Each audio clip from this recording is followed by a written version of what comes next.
Ancient Greek women cooked in their house's kitchen area.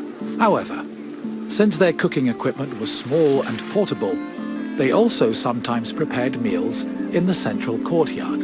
This was also where women performed other domestic activities.